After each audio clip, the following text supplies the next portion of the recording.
All right. The Buckeyes. We've had a couple weeks where they're like, okay, the Buckeyes are playing a MAC team. Are they going to win by 21 or 35? That was our argument, you know.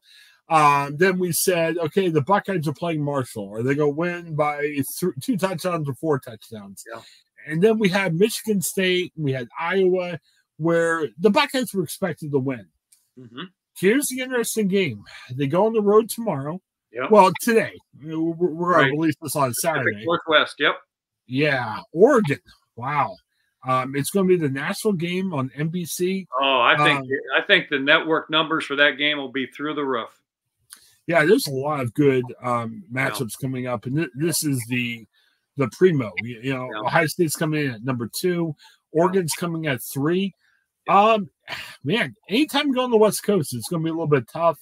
Yeah. I think the thing that Ohio State has going for it is it hasn't always been excellent performances so far. I mean, they've had some really good ones, but they've been a little shaky at times so far. Oregon's been really shaky a lot. Yeah, that's a good point. So, but I don't know. I mean, now you're going on the road. Right.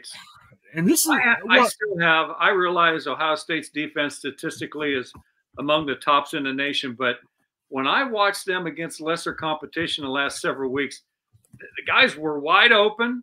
They were, you know, the teams were getting 4 and 5 yards of rush against them. It's like these are MAC level teams doing that.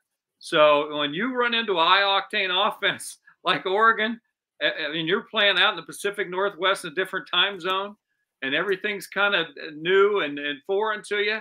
I think they're going to have to bring it. I think Ohio State's going to have to score and score a lot because I think their defense is going to give up some touchdowns too. Oregon's good, especially playing at home.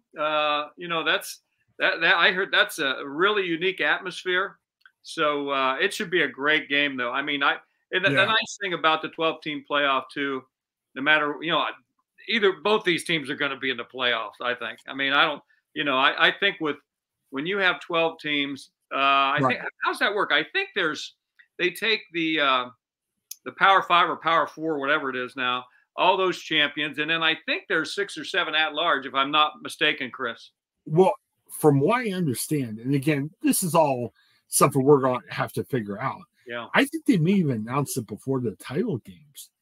Or right after the title game. So there could be a chance for, let's say you're in your conference title game, you get majorly upset. Yeah. It may not really impact everything as much. Right. So there's really not hey, if you win the Big Ten title game, you're in.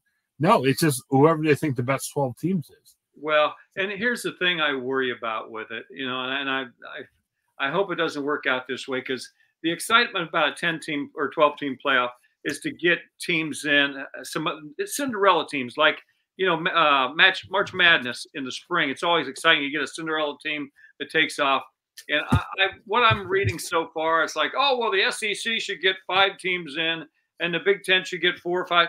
Well, no, that only leaves like 2 spots. That's not what this is about. This is about to get a nice representation of good teams who never had a chance to get in. So I'm hoping it doesn't come down to that. This shouldn't be an SEC versus Big Ten tournament.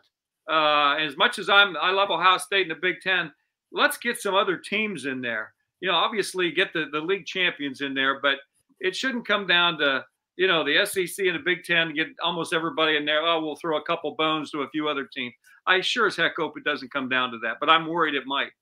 Yeah, because part of the challenge, and I think we've seen this with the top 4. Yeah, they got to look at ratings too. And yeah, you might sit there and say, okay, if it's a team that nobody expects, like I've heard that Iowa State could be looking in because they've had a really good start to the year. Right. So, hey, it's exciting to have Iowa State where you're usually used to the Big Ten or SEC. Led by Matt Campbell, who's Mount Union, played at Mount Union, Maslin Perry High School and Mount Union. That's a great story. Right. But then in some ways, it's a great story. Like, I remember when Boise State played Oklahoma. I do. I remember watching that game with the Statue of Liberty play. That was great. Yeah, and that was fun. Yeah. But to a lot of people, it may have been fun. But to some people, say, oh, who's Boise State? I'd rather see an SEC team. There is a mentality that goes both ways. Yeah. And I will say, I like I'm looking at the top 25. To answer your question, I think a lot of it's going to depend on what the top 25 looks like. Yeah. You look at the Big Ten. Illinois right now is 23.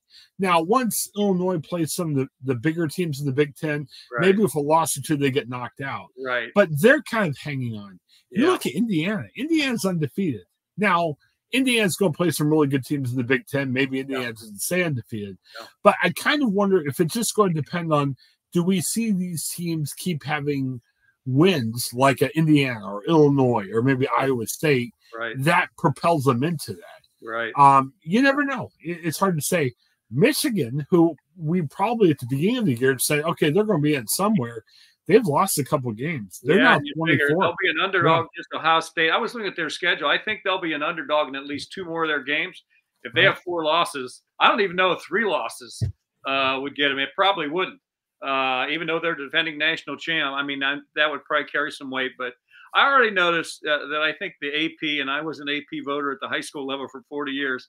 I've noticed the AP voters at the college level, it seems like it's the same old, and it seems like they're trying to get all these big SEC teams first and then Big Ten teams. They're trying to load them all up. You can see where the positioning is going. It's like, man, no, just vote for the best teams. You know, I think they're trying to influence what will be the committee, what that new committee would be comprised of, that'll pick the 12 teams to try and influence that. And I hope it doesn't come down to that. You know, I want to see some new teams in. Yeah, there's going to be some first-round blowouts, I'm sure. But I want to see a team that might have a loss or two early, but then gets hot and might not be one of these premier teams. And they get in and they have a shot. That would excite me. I'd love to see something like that. Quick thought about Oregon if we move on. I'm looking at their scores so far. They beat Idaho 24-14. Not super impressive. Right. They beat Boise State, and Boise State's got a really good running back this year. They beat him 37-34. Boise State's actually 17th. Yeah. They beat Oregon State 49-14. Don't know much about Oregon State this year. Yeah.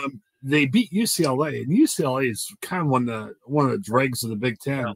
Yeah. They only beat them 34-13. They've had a common opponent. They beat Michigan State by 21. And they looked good in that game. Yeah, they looked good in that one. Yep. So I'm looking at, and honestly, if you compare it, and I know, you know, Oregon fans listening can say, well, what is the MAC? Is the MAC like Idaho? And maybe they have a point there. But I think if you just look at scores and teams they beat, I think Ohio State, you know, I'm going to say it. I think Ohio State by 3. I think it's going to be a close game. I think it's going to be nerve-wracking. I think it's going to be tough for Ohio State.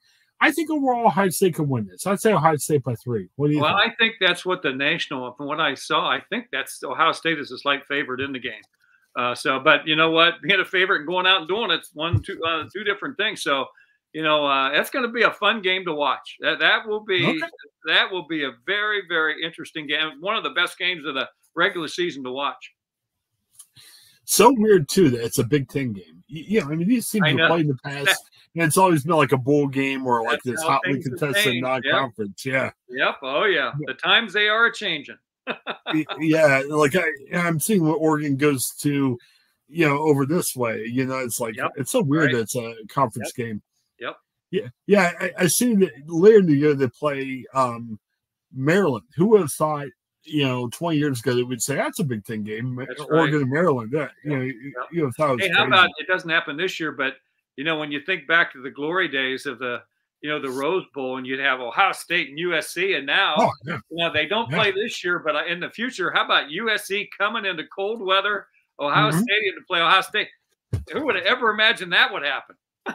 I watched I think it was like a week or two ago. I watched a little bit of the Wisconsin USC game. That looked weird, but it kind of looked like a Rose Bowl type game. Right, yeah. When USC, UCLA starts coming to, like you said, Columbus and other places, it's going to get wild.